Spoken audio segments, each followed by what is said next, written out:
This is the Concord Municipal Affordable Housing Trust. It's Tuesday, March 3rd, 2026 at 12 noon.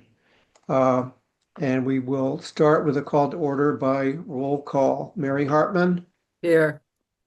Mike Lawson. He's Michael, you're muted muted. Yep, not anymore. here. Here, Okay. Unmuted and undaunted. Uh, onward. Linda Escobedo, Present. Matt Johnson, Present. Harry LaFleur, Present. and Keith Bergman present. All 7 members are present. So welcome all, and welcome back. The next item is approval of minutes. We have a set from February 3rd, which were in the meeting packet. And I wonder if there's a motion to approve. So moved. Motion by Mike, Second. second by Linda. All right, on the motion to approve, ready for a roll call? All right, Mary, Yes. Mike, Yes, Rich, Aye. Linda, Aye. Matt, Aye. Carrie, Aye. and Keith, aye. So those are approved unanimously, 7-0. Next item on the agenda is update on the trust's proposed acquisition of 91B Main Street. And I had included just a few things in the packet. Let me just scroll down what I'm looking at here. That the town has posted information about the 91B project at the town website. We'd actually asked for a separate web page, but there seems to be some technical reason why they can't add web pages now. So it is at the bottom of our web page, but if you go to the top, it says see below. And I appreciate that information being put together. In our packet also, we got a letter this week from the immediate abutter at 900 Main Street, which is the house on the corner of Route 2 and Route 62, expressing some concerns about stormwater and flooding based on experience. So that's very handy information for us to have.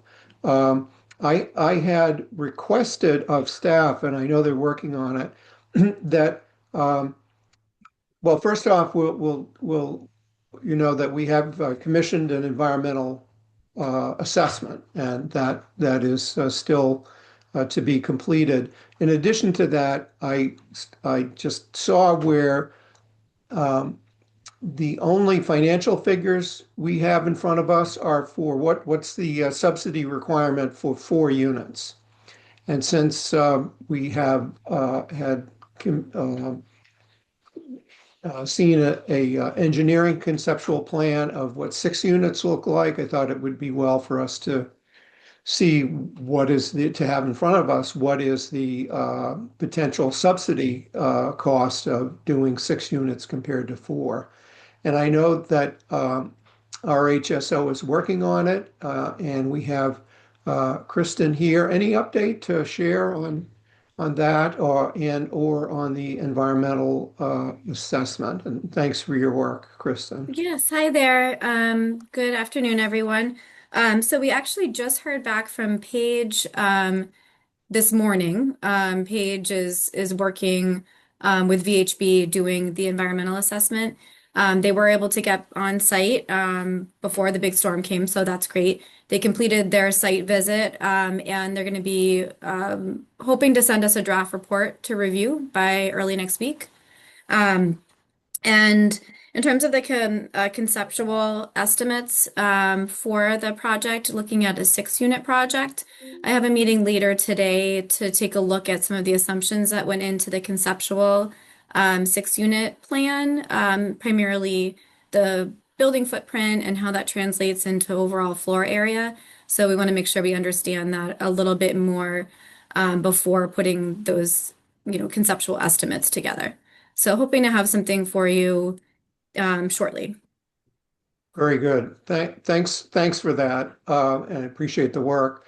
Uh, I would make the suggestion to the trust that we might, and for a number of things that we'll be talking about at today's meeting, we might want to think about scheduling our next trust meeting for about 2 weeks from now, rather than waiting a full month, because there are a number of moving things here that we'll want to be sure to do.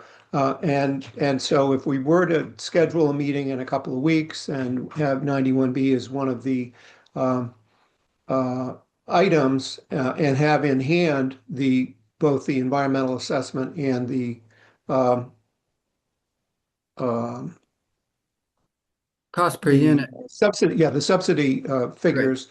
I think it would be well for us to look at those, that our HSO has been prompting me to be sure to, send out a notice to the abutters, let them know what's going on. And we could have an agenda item on 91B Main Street, send notice to the abutters, and we'll have all the information in front of us that is needed to, make a decision, rather than having folks in and say, well, and not having all that information. So if we could do that in a couple of weeks, I think it would really help us stay on track and move this along. Um, any questions or issues with that? Or Matt? Well, I just recall in years past, when abutters have raised concerns about, the level of the water table, that sometimes the town has actually done a study, or had the developer actually more often do a study in terms of the impacts of the increased impervious surface or any volumes of the buildings, on the overall, you know, local water level. And I mean, what I've found in the past is, the results have typically shown that there's very little impact, but it's kind of part of the diligence that we should, perhaps pursue in this case. I don't know, but I did feel that the abutters letter was very well stated, and a model for a Butters letter, and that it's really laudable that they're actually okay with the original plan as was provided. And so, I mean, as we have kind of upsized the project, I think the onus is on us, I think, to show that it won't create additional detrimental impacts in the neighborhood. There may be other approaches that we could take, like, try to seek ways to not increase the impervious surface versus the original 4-unit proposal, like, by using pervious pavement or whatever other means, stormwater management. But I just feel like we should uh, be, appreciating of the impacts and trying to be a good neighbor here. Right. Thanks, Matt. Kristen? Yeah, I think that's a great question. I'd say it's one that's asked often whenever a new development comes in. But I think that it's also one that is further explained, I'm not explained, but evaluated when a project is being proposed. And that's when, a developer needs to show compliance with Massachusetts stormwater regulations and whatever other local regulations may be in place. But DEP stormwater, management standards require that projects have to ensure that the post-development runoff rates and volumes don't exceed the pre-development levels. So there really has to be, you know, there are extensive calculations and civil engineering plans, as well as a whole stormwater book that's put together for that specific project once it gets proposed. So I think at this point in time, we don't have those details. But I can offer that information if it's helpful, and we can try to put maybe a summary together with the town engineer or with the planning department to explain that process, if you think it would be helpful. But the concern that the abutter expressed wasn't with stormwater runoff, as far as I could tell. It was really with the impacts on, the water level in this very wet area that could impact their basement. And, that's a different concern. So just to highlight that it's not the same concern as yes, of course, there is a legal requirement not to have runoff go into neighboring property, but this is a different sort of concern. Yep. Yeah, and I think it's certainly in our best interest as we seek to move this project forward from us to this approval by the select board, that we're engaging with the neighborhood to, hear their issues and to try to make sure that they are on our radar screen in some fashion. It could be, I mean, there are certain things that that will come up through the development process. While we might like to see up to 6 units, a developer, for whatever reason, in responding to a request for proposals that's ultimately put out on our behalf by our HSO in the town, might come back and say, well, from the calculations we've done, you can only safely fit X number of units and address the environmental concerns. So all the more reason for us to schedule, a follow-up meeting to discuss 91B Main Street before it leaves us for discussion with the select board, so that we sure we have all the answers. Any other comments at all on this? All right, I appreciate the work that's being done to help move it along, and so we'll look forward to having more information and discussing that at our next meeting in a couple of weeks. All right, next item on our agenda is CHDC Home Ownership Buy Down Program. There was no more information in the packet about it, but there was a CHDC meeting this morning. They're continuing to discuss the terms of a funding agreement.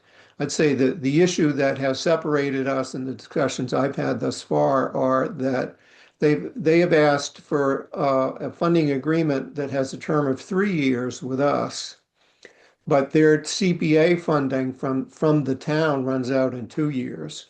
So that is the total amount that equals $500,000 that they would have. The cash from us, from a grant, and the cash from the town, another grant, that they wouldn't have all of that money any longer than 2 years from now. So if they're fine with that and don't want to go back and get a further extension from this Community Preservation Committee, which they apparently are not inclined to do. CPC received their request for a 2-year extension. They approved it. And from a practical, I'm not too concerned from practical measure. It means they really do have to decide something and purchase something within 2 years for up to $500,000, and have at their disposal the additional money from us if they need it to help fix up the property or something, and then another year to pay that back. Keith, So yes. excuse me for interrupting. As I was at that CPC meeting where that extension was granted, and as I recall, the comment was made, well, they could always, the comment was directed not just to CHCD, but to all the applicants requesting an extension, that they could always come back and request further extension. No guarantee with a new CPC committee that would be granted, but that's the comment that was made. Yeah, that's true as well. So that I just want to make sure the CHDC is aware that once they no longer have the CPA money from the town, there's no project. the numbers, and if that expires in 2 years, then, and they don't get an extension. Me personally, if they want 3 years from us, I think they ought to secure 3 years now from the CPC, but if they don't want to, then that's fine too. It gives us an earlier deadline. Rich? Well, I actually like the 2 years because we're not building something here. This isn't Assabet Bluff. We're buying something and maybe doing minimal, renovations on it. And, you know, houses do come on the market all the time. It's not like you've got to go through an extensive permitting process. So I mean, we want to see if this works as should we ever get the transfer fee as a way to save other small units. So I think pushing them to do it in 2 years and get it done and see if it can be done is a good idea. Right. Thanks. Yeah, I think we end up in a good place. I mean, that they were asking us for 3 years, and when we said yes, but would we be happy to have it done in 2? You bet we sure would. So, as the terms of that agreement becomes finalized, I'll share it with the trust members. I'm anticipating that might be in the next week or so. And if there are issues with it, we can put it on another agenda and take a vote. If not, we can go forward. So we'll share that information once we have it. Next is the Concord Housing Authority retrofit fire sprinkler project. I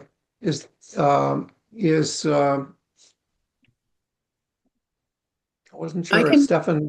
I could give you a quick update, or Stefan can. There he is. Yeah, there's Stefan. I was going to say, I thought doing business as the League of Women Voters. And we have Stefan and Stephanie. Yeah. So welcome, Housing Authority, and we'll let you make the announcement of your grant award, and then we'll congratulate you.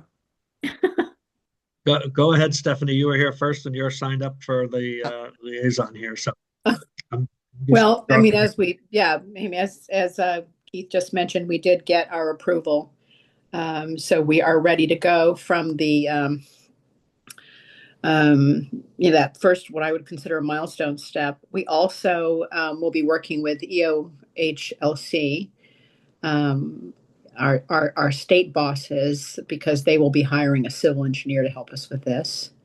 And then the last piece really relates to a press release that we need to get reviewed and approved. We're working with the town and with the paper to get that done. And I know, Keith, we have a quote from you on that. So otherwise, I think that's it. Anything else, Stefan, we should add?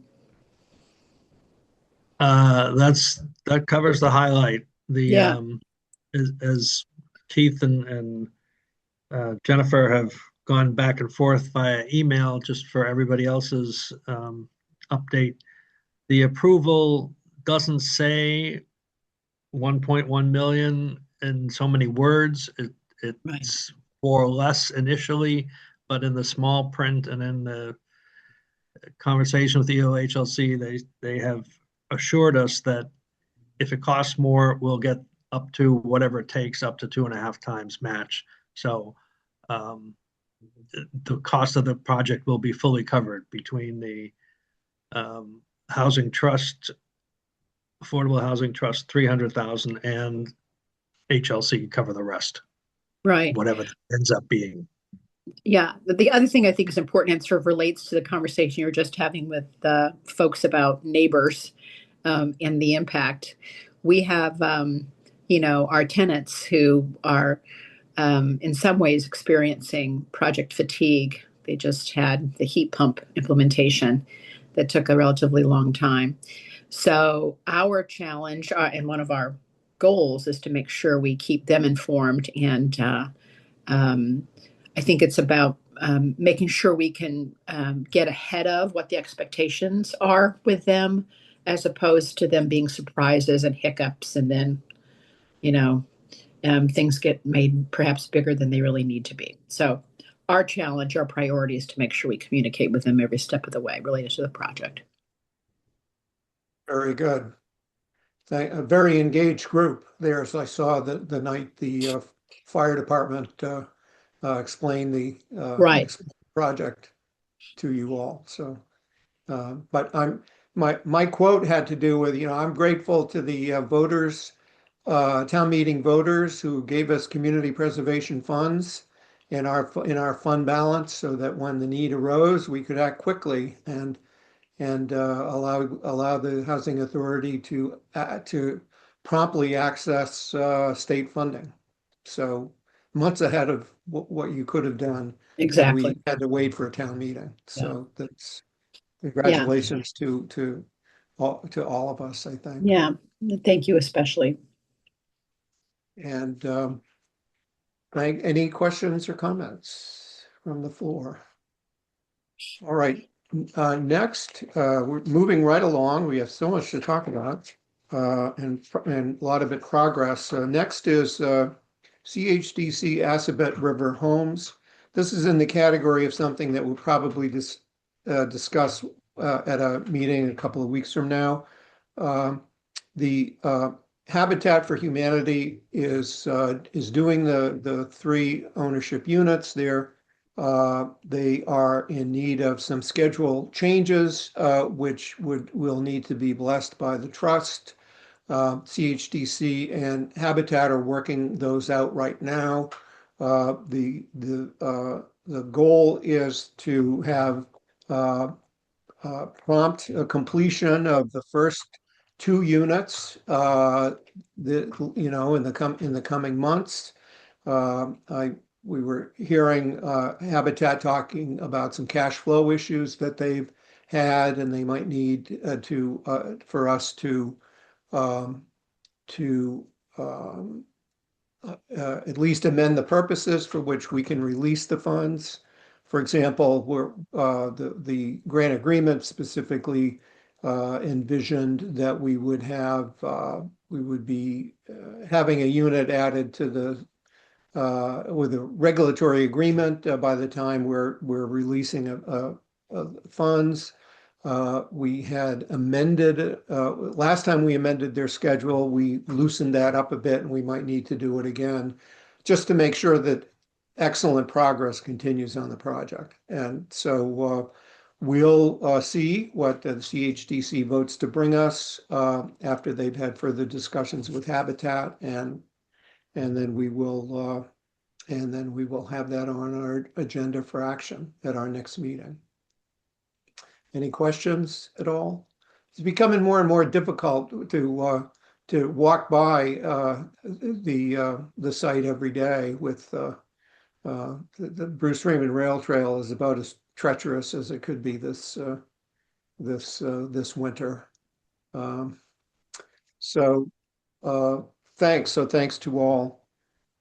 Next topic is called Subsidized Housing Inventory Status of Novo and Thorough 40Bs. And there's actually movement on both, although not necessarily in the same direction. First, with the Thorough 40B, we're aware that April 4th, 2026 will be 1 year since the Thorough 40B received its Zoning Board of Appeals approval.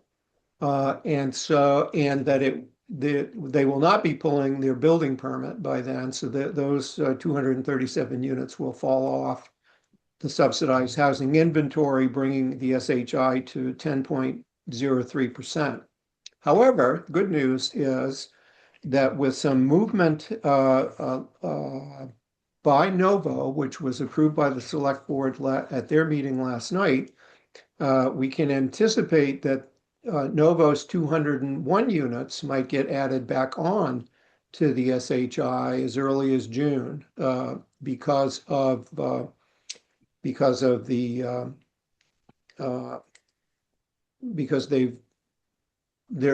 making movement with the project. Carrie? Thanks, Keith. I just wanted to make a comment on the Thoreau project, but I can wait until you're finished. Okay. Oh, if Please go right ahead. Yeah, I have a very small update. Elisa Sandoval and Elisa is here.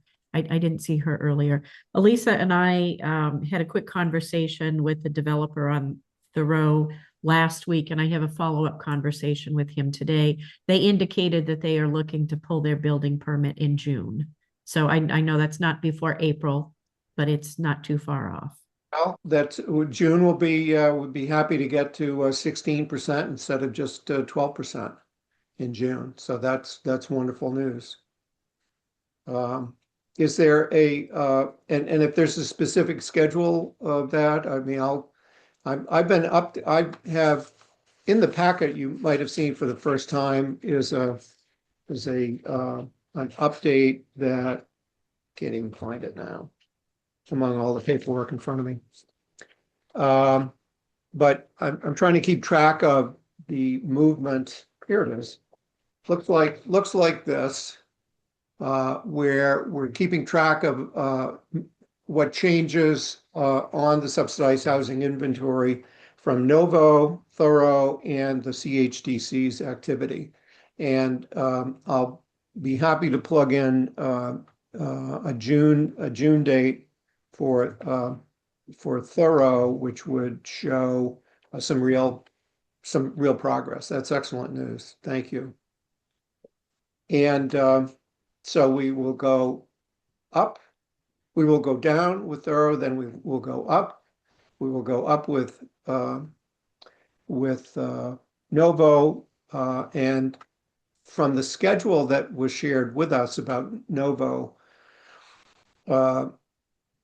just the way the SHI works, once a building permit is issued, the developer has to get the occupancy permits within 18 months, or else the project falls off again temporarily. And in the case of the numbers that Novo shared in their schedule, they'll be they will fall off. Novo will fall off in December of 2027, but they will come back in October of 2028 for some of their units and April of 29 for the rest. So it's up and down, but it's all good, and it's a sign of progress, and they will be seeing construction.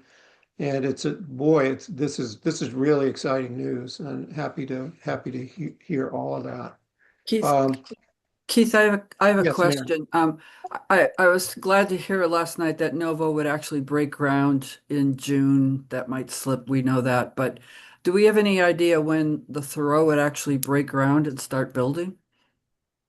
I don't, Mary. The conversation last week, pulling a building permit in June, that's the best news that I have. Okay.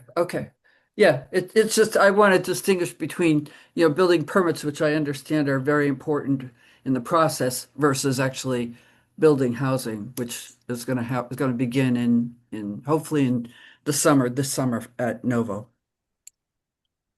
So on that's great news, Carrie. Thank you for the update on the Thorough 40B. On the Novo 40B, I think that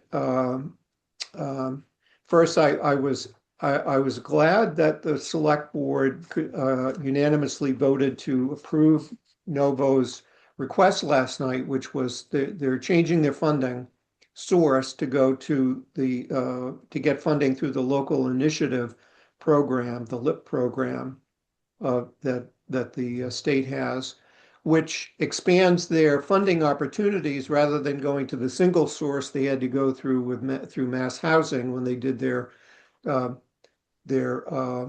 comprehensive permit with the ZBA. Instead, they have an outside funder that will do it for them. They've even it's the L&G Bank. In fact, the applicant for the future will be L&G 300 Baker LLC, but they will be doing the same project that was approved by the Zoning Board of Appeals. It does require action by the state to approve the LIP application. And so I had a chance to speak with Novo's attorney at during a break in the meeting, and she asked if she could report, because we'd approved once before, that the trust was in favor of the LIP application to move this along. And I said, well, as it happens, we've got an agenda item today that where we could actually vote to take the trust could vote to vote to support the Novo application for LIP funding. And so I said I would bring that to this group for a vote.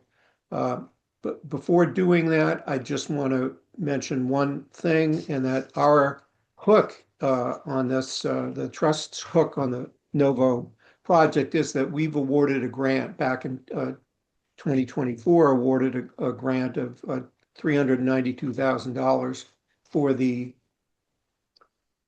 sewer improvement fee for the 51 affordable units. And under our grant agreement, we still hold those funds, but they are to be released by the trust to the town at the point at which the sewer improvement fee becomes due. So I just am posing the question, don't need an answer right now, but I'm assuming that by the time a building permit is pulled, the building inspector would want to know where the subsurface disposal is, which would mean that you'd have the sewer application approved and all set, and that the amount would be paid. But that's just an issue that I posed, would a question I would pose,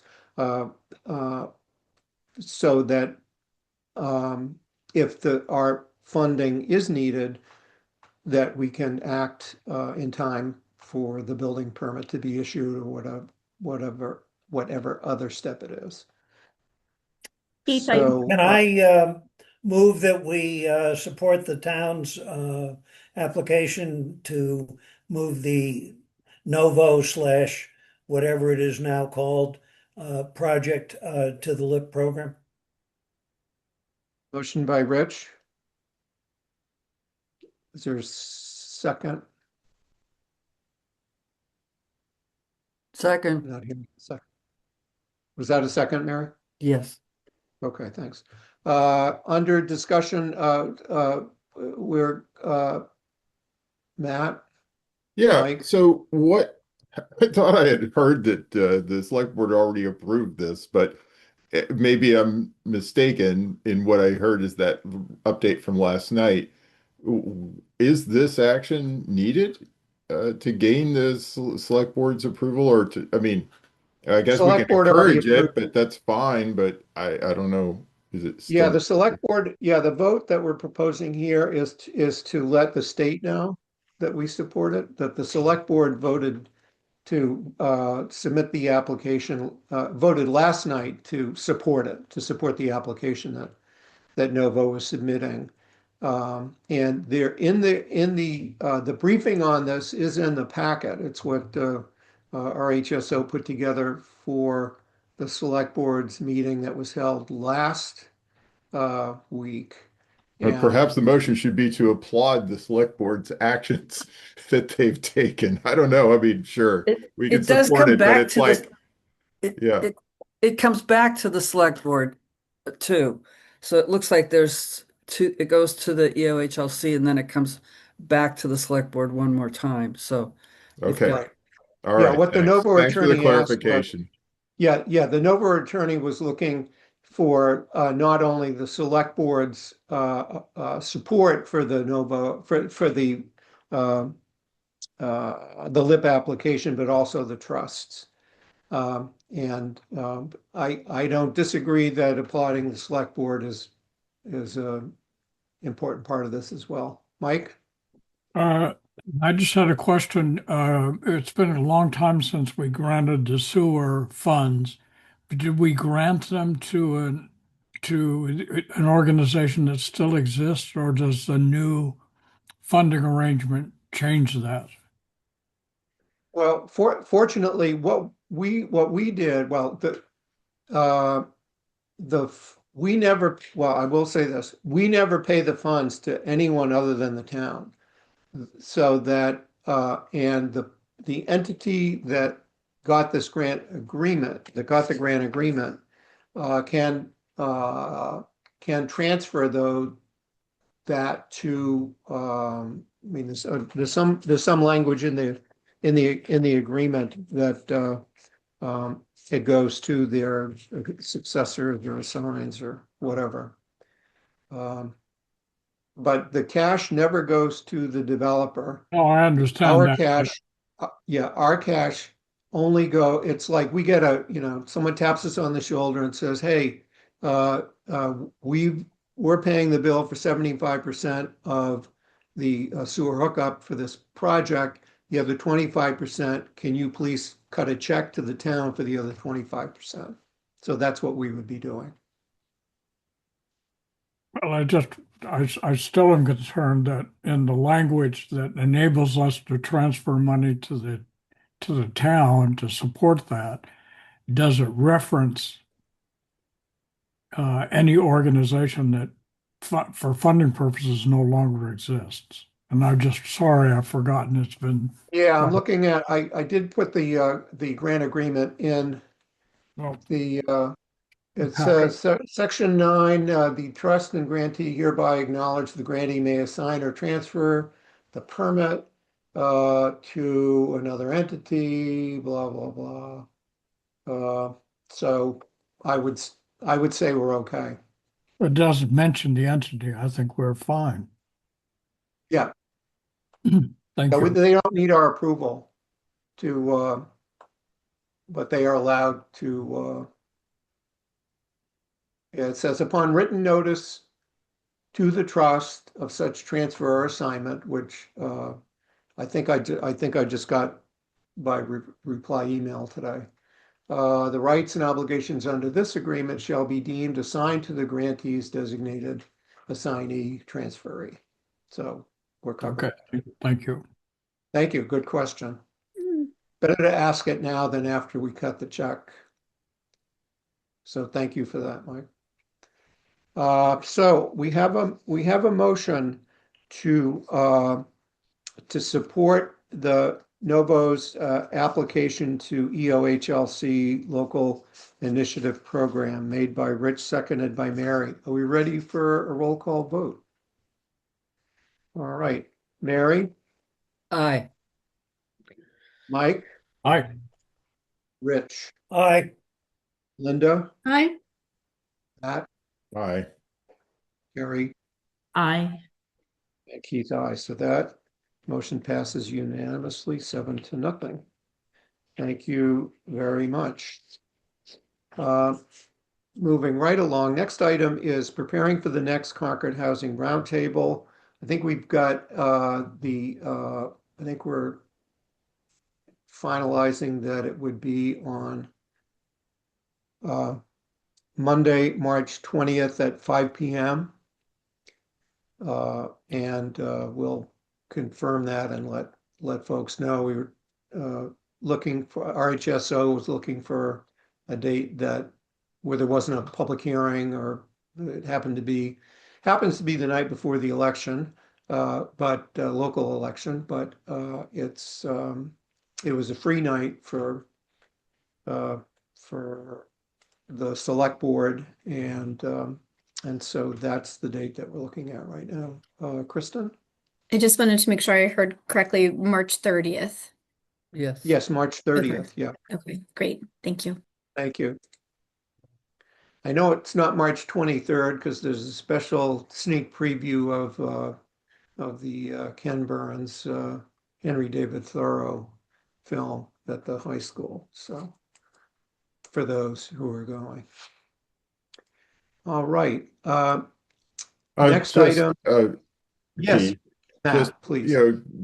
Given that we've got this roundtable coming up at the end of the month, I mean, and the kind of density of the calendar at this time of year, I mean, do we really need to have another meeting, in 2 weeks? Because I'm just thinking that things are getting pretty crowded here. Well, it's I'm just trying to think of, Yeah, it's okay, our schedule at of the every, roundtable, we'll get updates, right? And yeah, and actually, I think it would be helpful because our partners have a lot to report. I can't wait to hear more about the Housing Foundation's uh, uh, but we'll hear all that effort at the that was approved by roundtable, the right? select board last night. Right? Won't we hear that at the roundtable? I mean, We will. yeah. So I just Yeah. thinking about a separate housing trust meeting in 2 weeks. It just seems like, well, Well, yeah, I think it would be awkward for us to have a meeting with the butters at a at a roundtable. I think we do need, I think the trust needs a separate meeting to take action, to deliberate and take action on if we have to change the schedule for the Assabet habitat payment schedule, or if we need to digest and discuss the 91B Main Street impacts on the neighbors. so a month from now wouldn't be in time. Yeah, a month from now would not be in time to do those things if we uh, just we've got a payment that's like to keep on schedule for to Habitat, which comes um, in April. I if we're ready to go, I would like to get to the select board before town meeting. Um, so. Okay. Of the two, I mean, I think the movable feast is of the two, I'd say the round table is the movable one. I think it's more important that we have another meeting in 2 weeks to move along some of the things we're working on. Try to keep it to an hour. Okay. Any other concerns or questions about that? And then we'll figure out what date works for us. So. Next item that I put in here, MHP trainings. There are some virtual trainings on March 11th, 18th, and 25th at noon. Those are all Wednesdays. It's on Zoom. And it's training for affordable housing boards and others.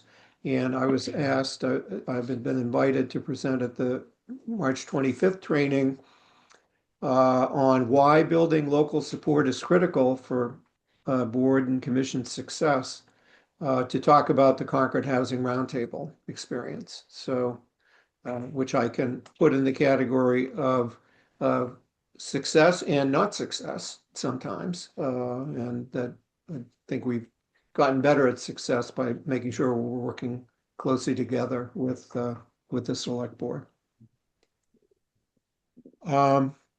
Now, just on preparing for public hearings for the 2026 annual town meeting, I put in here, I just listed a number of the articles that are on the warrant that are of interest to us. And I would like to get a vote on Article 26, the community preservation appropriation, specifically for us to vote to support the two projects for community housing, that the $39,000 for the Regional Housing Services Office and our own application for $785,500. I would like us to have a vote of support and to authorize the chair to send a letter to the Finance Committee for its hearing, which would be held a week from tonight. I did put I've been doing an update to the FinCom for the last several years. I updated it in draft form in the packet. I'm going to update it further to add the information. I've included a update on the subsidized housing inventory, which now has some happy updates to include about not just standing at 10%, but getting up to 12 and then 14 or 16 rather. So I wonder if I could have a motion to support those community preservation articles, items A and B, in Article 26 and authorize me to submit a letter to the Finance Committee on our behalf. So move. Second? Motion by Linda, second by Mike. Is there further discussion? All right, we'll do a roll call vote. Mary, Aye. Mike, Aye. Rich,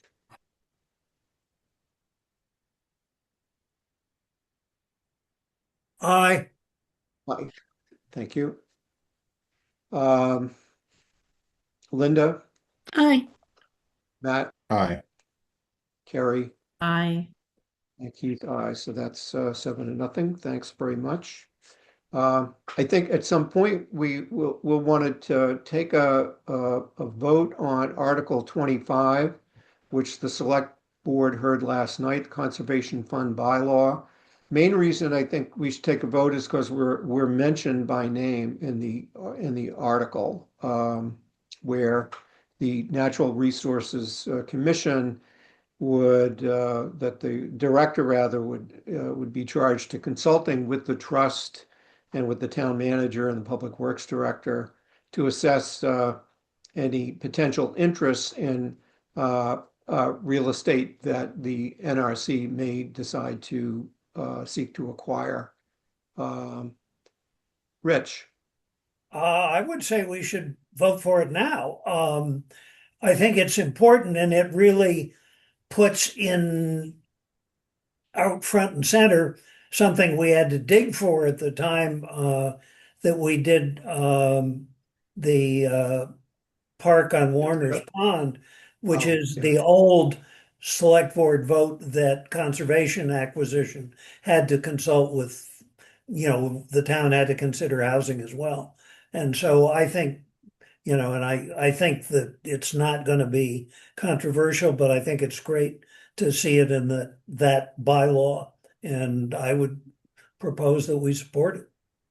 I, Motion. Yes, Mary. I think we need to be clear that it's not explicit in the bylaw.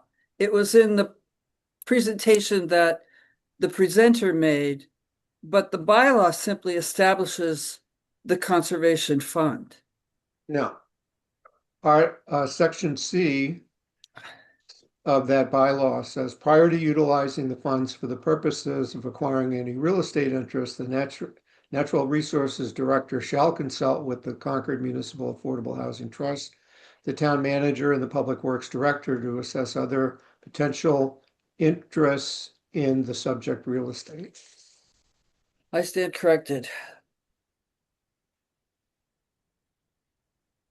So, So I'd all like right, to so, move that if I may. okay, so we have a motion by Rich. Do we have a second? I'll second it. Okay, second by Matt.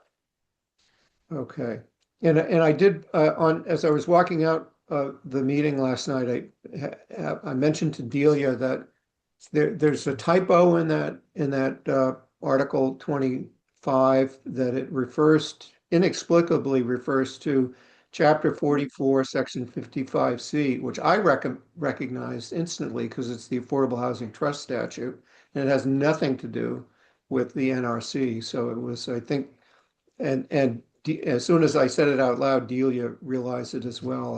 I had alerted the moderator to the typo last week, so I'm confident it will get fixed by the time the town meeting booklet goes out.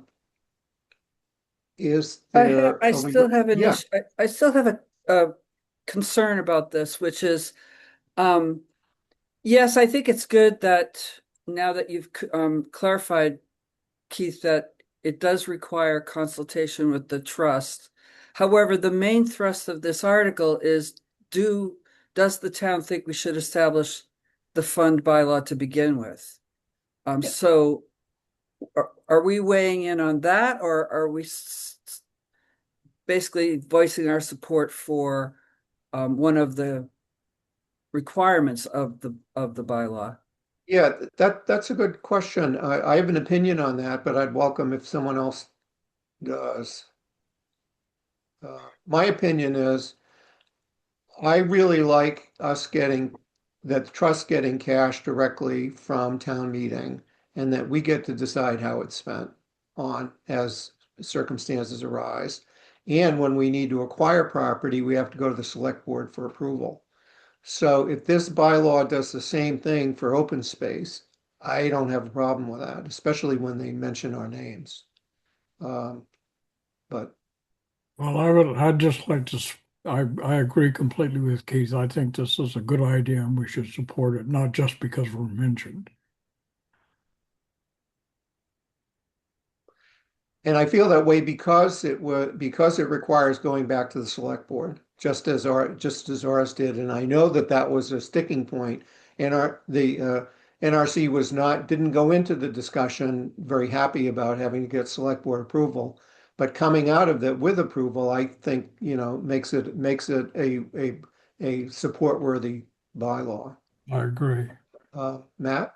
I'm partial to Mary's suggestion to narrow the motion, basically, because I mean, I'm in favor of curbside composting as well, and perhaps all of us are, and so we could weigh in. But it's more that it's specifically what we support is the requirement to consult with the housing trust. And so we want to register our support for that. I think that our support for whether you need a natural resources fund is kind of outside of our charter. Thanks, Matt. Rich? I always hesitate to disagree with Matt, but I think I want, personally, sure, I support it because I support conservation, but I think it creates a structure where when opportunities come up, like Assabet Bluff, that can be a housing conservation parlay, that we don't have to wait for CPC or town meeting cycle to do things like potentially, take an option to assess get an assessment, those kinds of things where we want to act jointly. And frankly, I think that's the future of acquiring any land for housing other than land that's not currently controlled by the town. So I would be in favor of, going beyond simply saying, we're glad that it requires you to consult with us. Can I make one Mary? comment? Yeah, actually, this bylaw goes a little bit further than just allowing the NRC to act quickly on land purchases. It really gives them a lot of authority to do a lot more than that. That they used to go to the CPC for the fund. So basically, we're taking a lot of the work of the CPC does now, and I think they do it really well. And it's a committee that's established by a statute that is very well represented across many town boards. They work really well together. I think they're a model for many committees. And now we're saying, okay, we're going to take the work that you're doing for open space, not just purchasing land, but many other things, and give it to a fund. So I'm myself personally, I'm not clear how I feel about this bylaw, and I want to learn more. That's why I would be reluctant as a member of the trust to go beyond what I said earlier, which is we agree that yes, we should consult with the housing trust, but I'm unclear about whether I don't know yet. I need more information about whether I support the bylaw.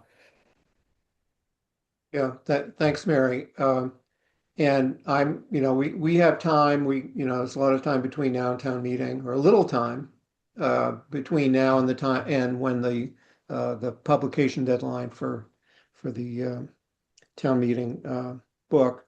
Uh, my I would say that all the concerns you're raising about Mary, about the conservation fund, um, are the sorts of complaints we hear sometimes about, well, how come the trust gets all this money and it doesn't go through Right, how come every project of ours doesn't go through the CPC? They just give right, us the money.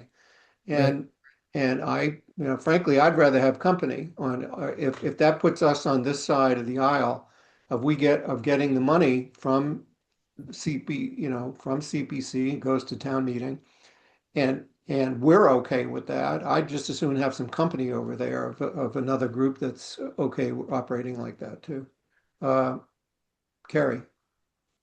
I think the difference here is the funding that the trust is requesting from CPC is a bridge to get to a permanent source of funding. Now, we we may never get to that permanent source of funding, but I do think that's the difference.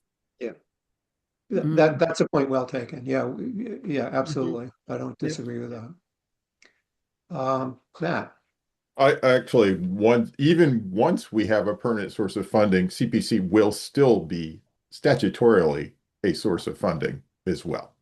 But that said, I think there you can make the flip side of the argument for having company, because what I sensed on the CPC when this fund was proposed was like it was okay when we were doing it, but now that you add natural resources to the equation, CPC is going, wait a minute, what are we here for? What are we doing? When it was just us, they could say, oh, yeah, huge expertise, lots of years of work, all this stuff. And sure, you can make a similar argument, a little more diluted, for what the natural resource acquisitions are.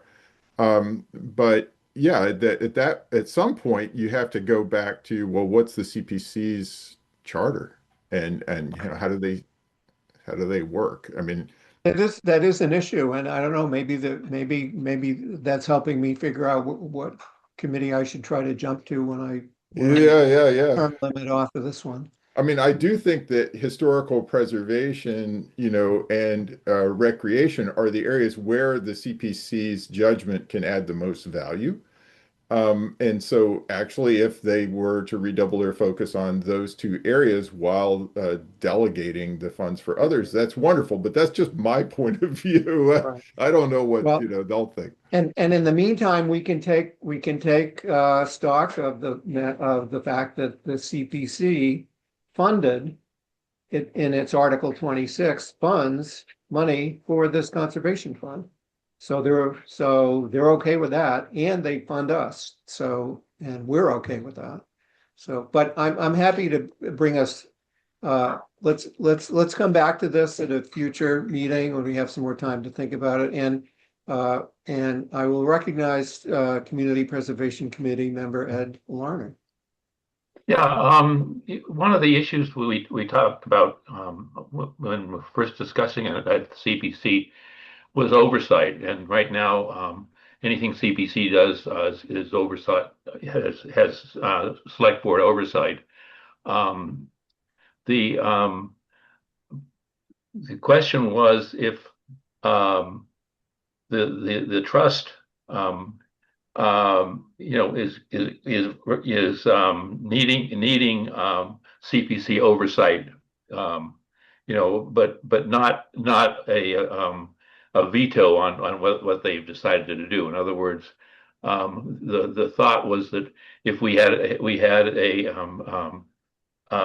project that wanted to be done, we would still want to get the CPC, at least the chair, be able to advise before the select board would.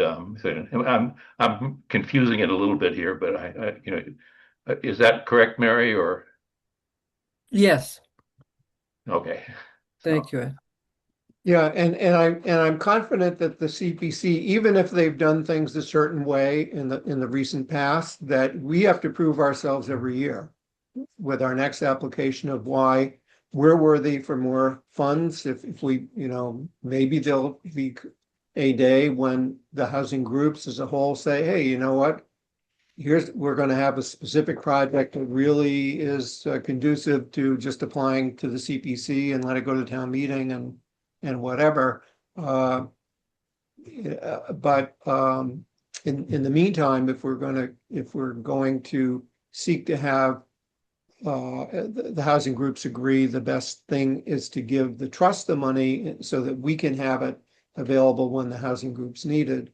We'll have to continue to prove ourselves, I think, with the CPC of why we're worthy to do that, because we're making decisions that everyone agrees with. That's sort of, for me, the challenge of what we seek to accomplish most by having a Concord Housing Roundtable, by having everybody, all the 7 groups and our constituencies agree on how the money is being spent.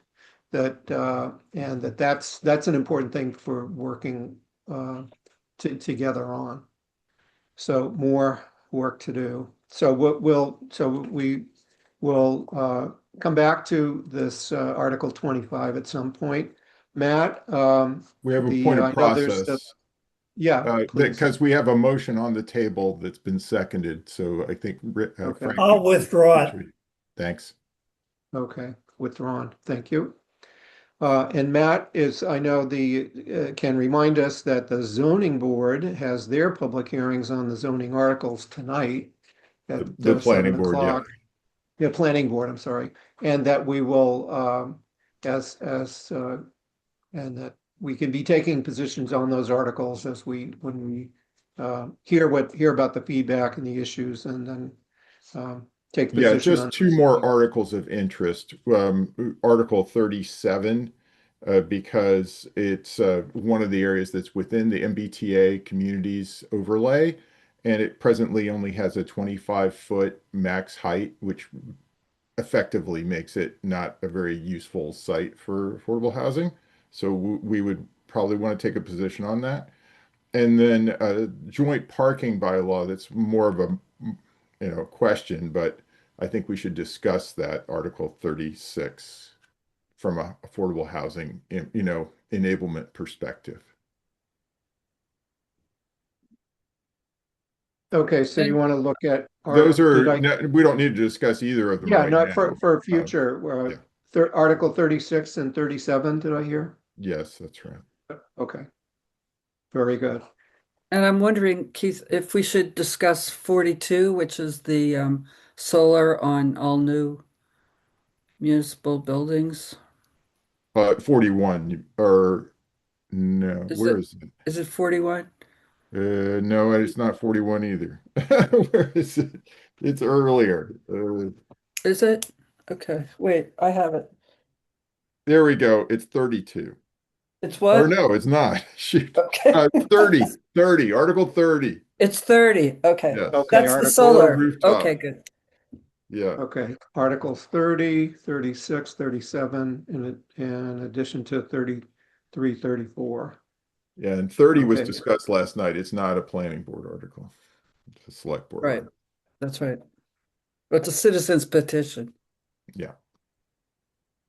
Very, very good. Okay. Thank you for that. Status of proposed state legislation to fund the trust.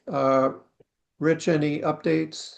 Now the parrot's flapping a little faster, I think. The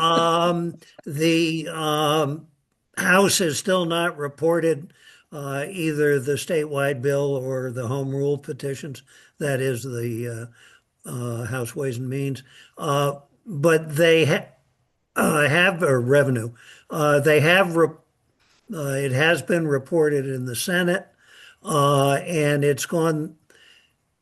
What's going to happen, I think, is that if anything happens at all, it will come out of the Senate as some housing package that includes Senator Sears' bill for seasonal communities. The issues there are, of course, we're not a seasonal community. And he also has a bill that has a bunch of requirements that you can have a transfer fee if you do 4 of 8 different pro-housing actions, which includes proportion of land zoned for multifamily development, et cetera. I think the best we can do at this point is to piggyback on that, either as a group of pilot communities or hopefully as a statewide change that would allow any community to do it.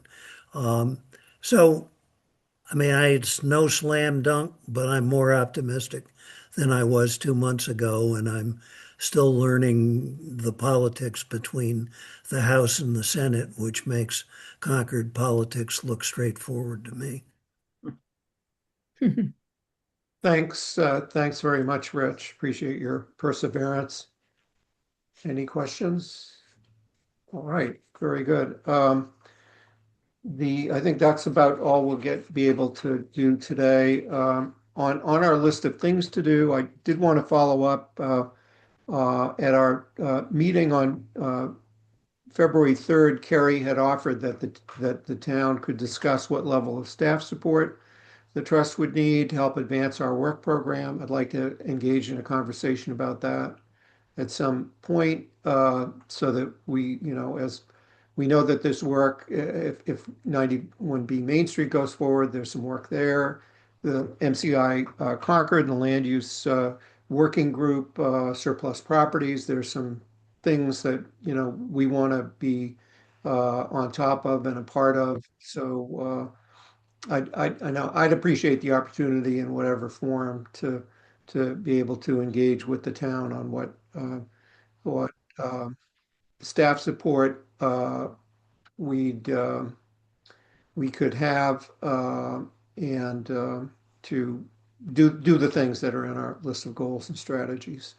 So I'll follow up with Carrie, who just sent me an email that she's off the call now. So, and is there public comment? Actually, Keith, can I make a comment?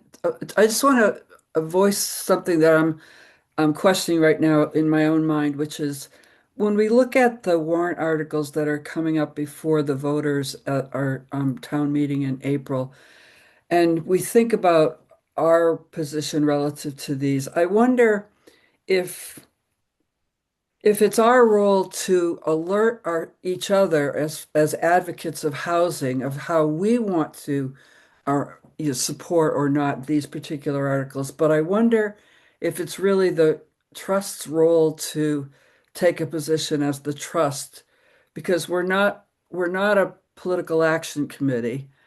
So I'm struggling with that right now as far as how many of these we should be taking official positions and how much we should be simply educating and advocating for within the community. I just wanted to put that out there. Okay. Good point. And when we have when we take up again the town meeting articles at a future meeting, we could have that discussion. And I think that's Thank you. a wise Thank one. you. We can be advising. Maybe we're more effective to advise in certain matters, and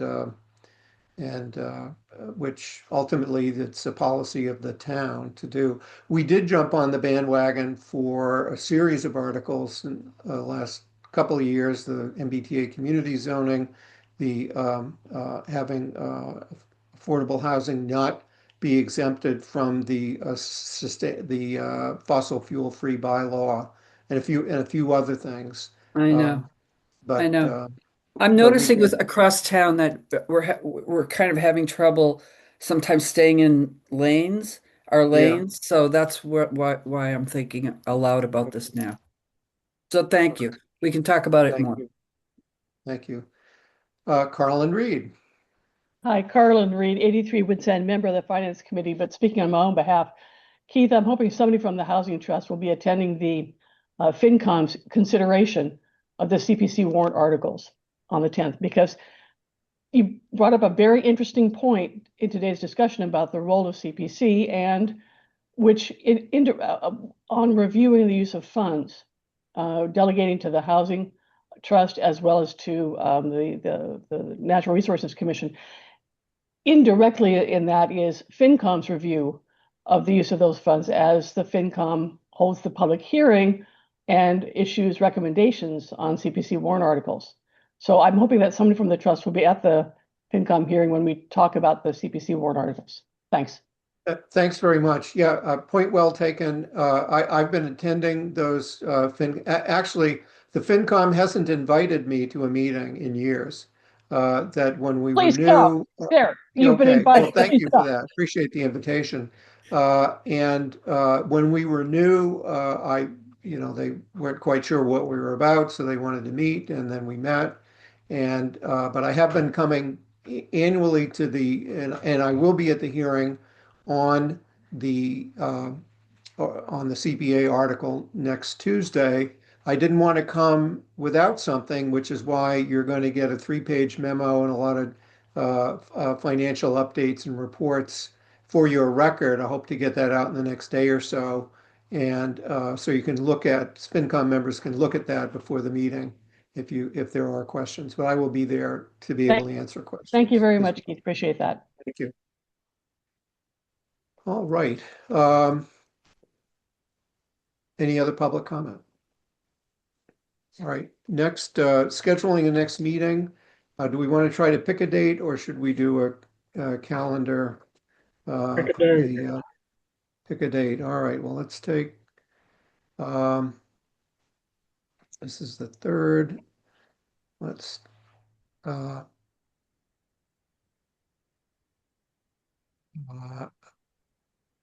about?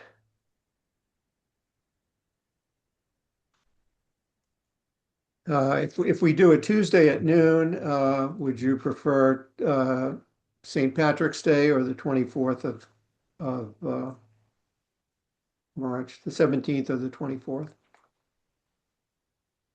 I can't do the 24th, but that's no reason not to do it. I can't make the 24th either. Okay, so evacuation day it is, March 17th At Yep. noon. at Yep. noon. Good. Very good. Okay, so March 17th at noon. March 17th at noon. Is there a Great. motion to adjourn? So moved. Second. Don't, such enthusiasm, Mary. Woo-hoo. And the second was Me, Mike. Mike. Okay, very good. All right, on the motion to adjourn, Mary, Yes. Mike, Indeed. Rich, Aye. Linda, Hi. Matt, Aye. Harry had left the meeting, and Keith, we are adjourned at 1:12 p.m. Thank you all very much. Productive meeting, and we'll see you again soon.